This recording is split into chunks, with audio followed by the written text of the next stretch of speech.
Coucou, bonjour à tous. Ça fait bizarre quand on s'enregistre pour la première fois, qu'on décide de partager ce qu'on a pu vivre en se disant que ça peut aider d'autres personnes. Et du coup, je me sens complètement débutante là, à me filmer, ça me fait une drôle d'impression. Mais je suis persuadée au fond que il y a plein de gens que je peux aider. Enfin, j'espère en tout cas. Alors, j'ai un tout autre métier. Mais j'ai toujours été passionnée de lecture et je me suis lancée dans l'écriture de mon premier bouquin, il y a pas très longtemps et je l'ai achevé en août, 2021, donc il y a une bonne année.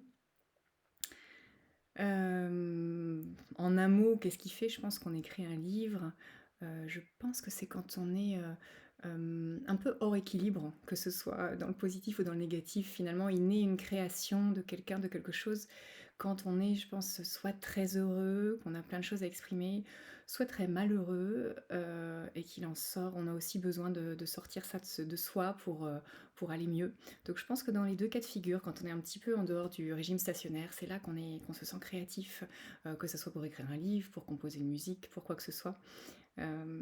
Voilà, je pense que ce bouquin est né d'un déséquilibre dans ma vie, c'est sûr, et que, son avènement, finalement sa naissance, permet aussi, d'aller mieux tout simplement ou de sortir la joie qu'on a en soi. Voilà, dans les 2 sens, ça fonctionne dans les 2 sens. C'est vraiment, un exutoire de plein de choses. Voilà.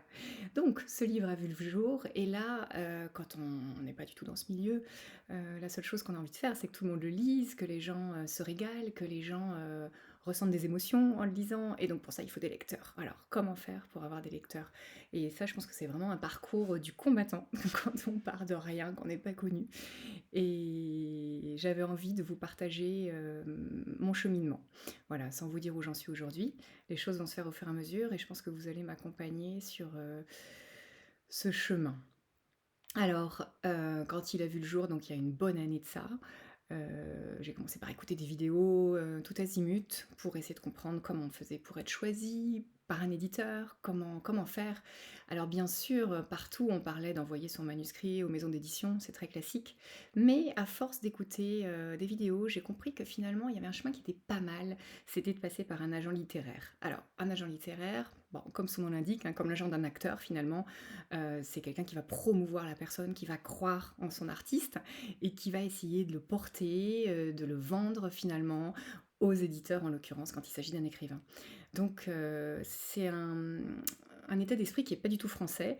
En fait, partout sauf en France, donc partout à l'étranger, les agents littéraires sont quasiment, les seules personnes à qui on s'adresse quand on a écrit un bouquin. Voilà, les auteurs, les jeunes auteurs, les auteurs en herbe et puis, les autres s'adressent à des agents littéraires, ont des agents littéraires qui peuvent les promouvoir.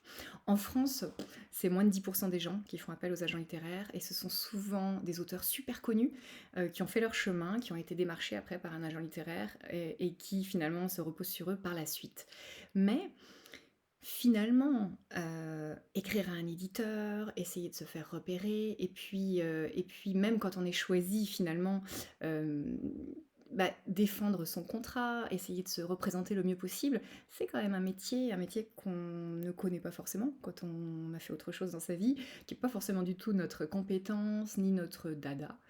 Et je suis pas sûre qu'on soit apte à se défendre très bien quand on vient d'un tout autre milieu, que notre passion c'est d'écrire, ça n'a rien à voir avec un contrat, le contrat, entre un auteur et un éditeur. Donc, forte de toutes ces informations, je me suis dit: «Mais moi, il me faut un agent littéraire», même s'il y a moins de 10 des gens qui font appel aux agents littéraires en France, je pense que c'est, la bonne façon de procéder. Alors, le seul petit écueil que j'y voyais, c'était que finalement, il y avait finalement une double sélection. Il faut d'abord être choisi par l'agent littéraire et quand celui-ci valide notre bouquin, notre manuscrit, lui va le proposer à des éditeurs ensuite. Bon, bien sûr, il a plus de rendement de conversion que nous parce qu'il connaît déjà les éditeurs. En choisissant le livre, bon, il connaît bien le milieu, donc il a une bonne, intuition en général sur les bonnes portes, auxquelles s'adresser et les bons éditeurs qui correspondent exactement au genre de notre bouquin. Donc là, il gagne du temps et son expérience fait que je pense qu'à partir du moment où il choisit un livre, il a de grandes chances de se faire publier derrière. Mais néanmoins, ça double quand même, on a 2 sélections, d'abord l'agent et quand même l'éditeur derrière, rien n'est acquis. Donc ça, c'était le petit bémol. L'autre petit bémol, c'était, bah, qu'en fait, le coût tout simplement, c'est-à-dire que quand on définit un contrat avec un éditeur, ben, bien sûr l'auteur a seulement une petite partie des subsides, hein. Une fois que le livre est vendu, la majorité va, à l'éditeur, aussi au libraire et cetera. Chaque personne dans la chaîne prend sa part et finalement l'auteur n'a pas grand-chose.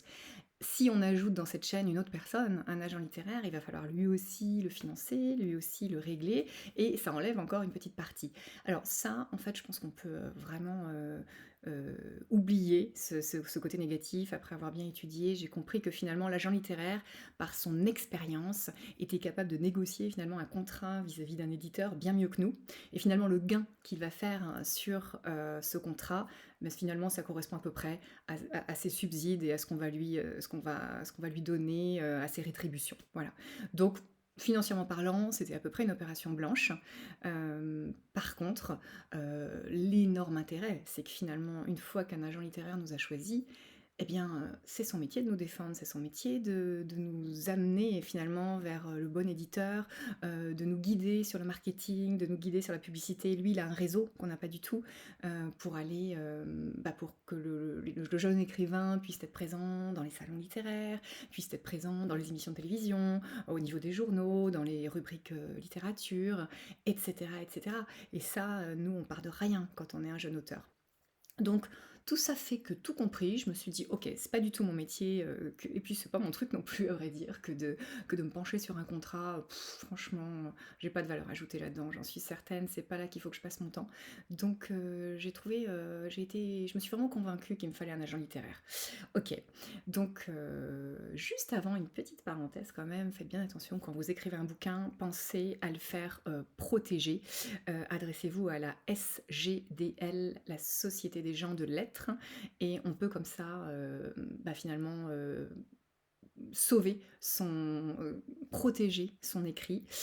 Bon, j'ai une toute petite, voilà, moyennant 10 € par an, donc c'est vraiment pas grand-chose. Et après, sur un plan juridique, on est complètement protégé. Si quelqu'un édite notre histoire à notre place, eh bien, on peut voilà, intenter un acte en justice et puis bien sûr avoir gain de cause.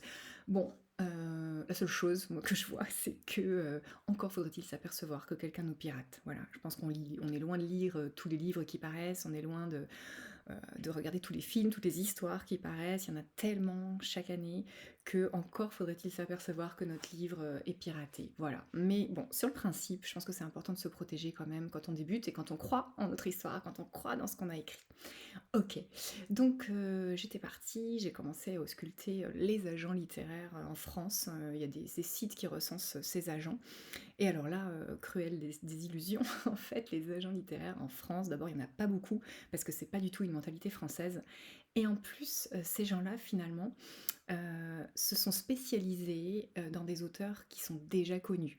Donc, soit des auteurs français, comme Musso, Werber, etc., qu'ils vont finalement promouvoir à l'étranger. Donc, ils vont importer la littérature française à l'étranger, ce sont des agents finalement plutôt internationaux. Soit à l'inverse, des auteurs étrangers mais déjà connus qui vont importer en France auprès de maisons d'édition purement françaises. Et la majorité des agents littéraires, finalement, c'est réfugié dans ce créneau, voilà, a pour job finalement la promotion de gens déjà connus à l'étranger ou en France. Donc encore une fois, c'est compliqué d'en trouver un qui s'intéresse à nous. Du coup, j'en ai quand même trouvé peut-être 4, 5, vraiment pas grand-chose, qui étaient prêts, qui mettaient sur leur site que voilà, ils s'intéressaient aux jeunes auteurs. Alors encore faut-il tomber sur le créneau littéraire qui les intéresse, parce que au même titre que les éditeurs, les agents littéraires, finalement, ils ont leur créneau. Donc il y en a qui sont réservés histoire jeunesse, il y en a les beaux livres, il y en a qui se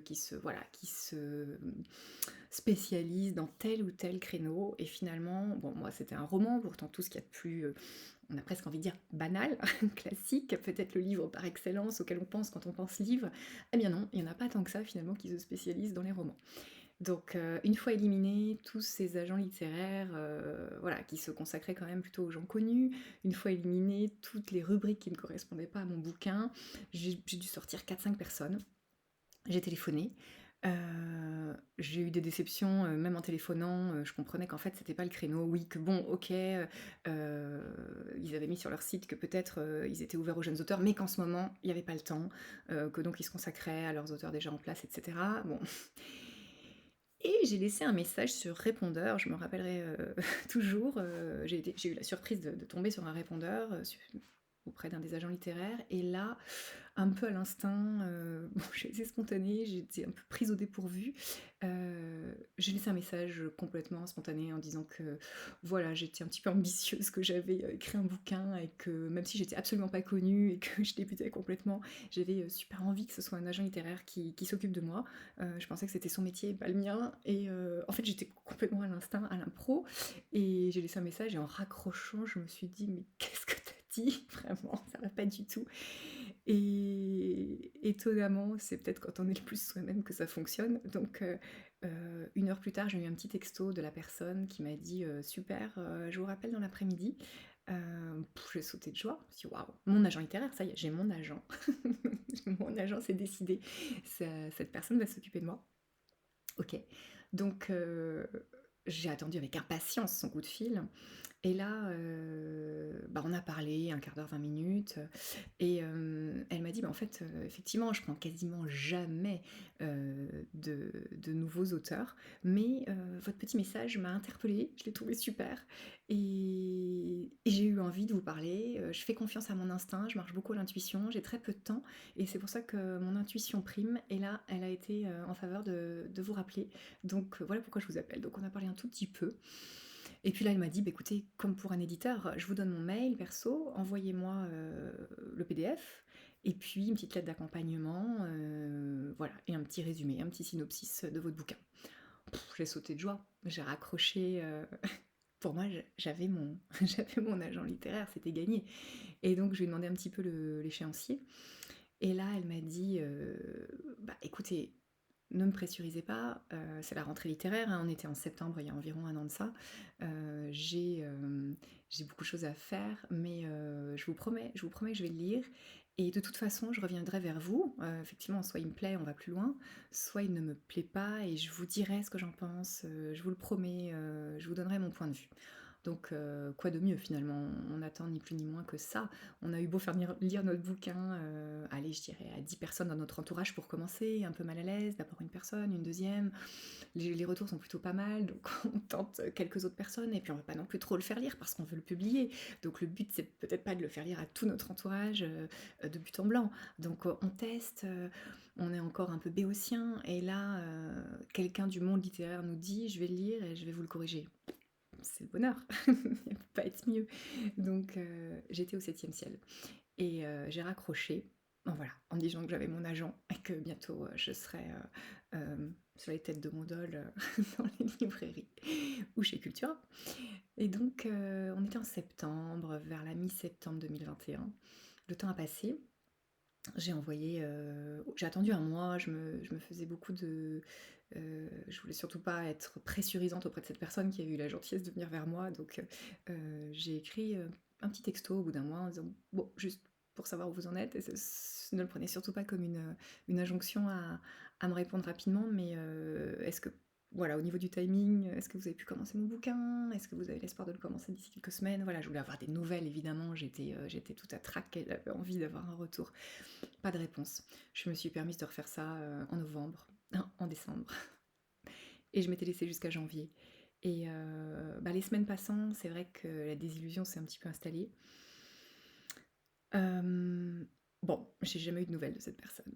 Jamais. Autant le premier contact a été génial, au téléphone, ça a été super. C'est une fille qui était... j'ai adoré ce contact, très dynamique, une fille qui m'inspirait vraiment. C'est bien passé entre nous. Bon, il n'y a pas eu de retour. Je lui en veux pas, j'imagine très bien ce qui s'est passé, manque de temps. Avec le recul aujourd'hui, j'ai un petit peu plus de recul, je sais combien ces gens-là sont sollicités, que ce soit les éditeurs ou les agents, j'imagine aussi. Et donc, mon livre, voilà, c'était 2 heures, à consacrer, à un moment où elle devait avoir, beaucoup d'autres choses à faire. Ça a dû glisser au deuxième rang des préoccupations, au troisième rang, jusqu'à passer, à l'oubli. Bon, je lui en veux pas, elle a été presque prête à me donner ma chance et la vie a fait le reste, c'est-à-dire, notre, overbooking classique, on l'a tous, on est tous, là-dedans, on est tous concernés, dans notre propre métier, on est tous débordés. Internet, les mails qui arrivent, il y en a 50, 100 par jour, on doit tous faire un tri et finalement les choses un tout petit peu moins, highlights quoi, passent au deuxième plan, très, très vite et puis dans l'oubli. Donc je n'en veux pas, mais stupidement, comme c'était, mon agent, j'avais décidé de n'écrire à personne d'autre sur cette période parce que je me suis dit: «C'est trop bête, si quelqu'un d'autre entre-temps, un éditeur par exemple, flash sur mon bouquin, revient vers moi et me dit: "OK, on va vous publier"», bah, je voulais pas faire concurrence à cette personne qui m'avait donné ma chance, qui m'avait dit qu'elle me lirait. Donc je voulais surtout pas risquer, de lui voilà, de pas être réglo avec elle. Donc en fait, j'ai envoyé mon bouquin nulle part en attendant sa réponse. Donc voilà, j'ai perdu 3 4 mois, et on arrive en janvier 2022. Voilà, ça c'était mon petit topo sur l'agent littéraire. Je pense que pour tous ceux qui écrivent, tentez votre chance franchement.